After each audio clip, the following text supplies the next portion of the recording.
Une question que la Bible tout entière affirme très clairement, c'est celle de la séduction de l'homme. Toutes les méthodes de Dieu à l'égard de l'homme partent de ce fait.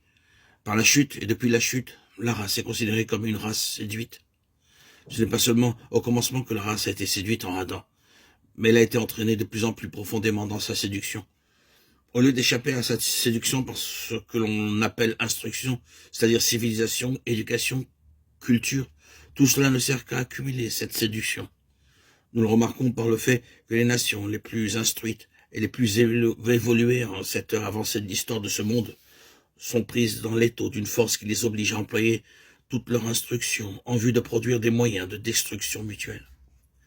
Sur une telle échelle, et par des procédés si démoniaques et si barbares que l'on n'avait jamais connus jusqu'ici. Prenons ici quelques passages des Écritures. Le serpent était le plus rusé de tous les animaux des champs. Il dit à la femme, quoi? Dieu a-t-il vraiment dit? Genèse 3:1.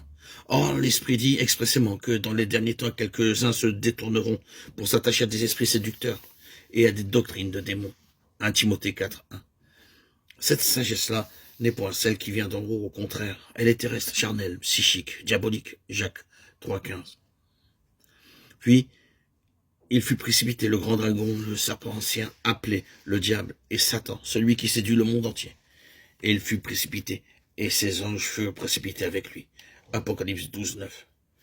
Il le jeta dans l'abîme afin qu'il ne séduisit plus les nations. Apocalypse 23. Le diable qui les séduisait fut jeté dans les temps de feu. Apocalypse 20:10. Dans ces passages, Satan nous est montré comme le séducteur, premièrement de la femme, et finalement de toute la terre habitée. La séduction a été sa première méthode, et la séduction a été le cœur même de la chute. L'homme est désormais par nature une créature séduite. La séduction est séduction, et ceux qui auront été séduits n'auront jamais conscience avant d'être éclairés ou délivrés. C'est comme une maladie.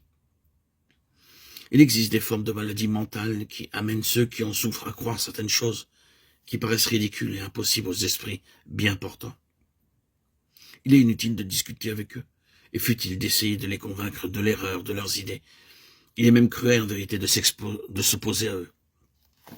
Pour maintenir une atmosphère de paix avec eux et pour arriver à les aider réellement, il nous faudra paraître être en accord avec eux et dominer la situation en suivant une autre ligne. Sinon, ce sera un conflit perpétuel. Le seul moyen de les amener à changer leurs convictions, ce sera de les guérir de leur maladie. Il en est ainsi de l'homme. Il croit beaucoup de choses, à son propre sujet quant à son pouvoir, à ses facultés, à sa destinée, au sujet de Dieu et au sujet du monde, qui ne sont pas vraies. Il prend certaines choses pour d'autres, mais il ne peut pas voir qu'il est séduit. Il est inutile de présenter des objets qui sont des réalités devant un aveugle, et de lui dire de les voir, et il est ridicule d'être surpris ou contrarié, parce qu'il ne les voit pas. Ainsi, les Écritures nous disent, l'homme naturel, psychique, n'accueille point les choses qui sont de l'Esprit de Dieu. Il ne peut les comprendre. 1 Corinthiens 2:14. Et encore, le Dieu de ce siècle a aveuglé l'esprit des incrédules. 2 Corinthiens 4:4.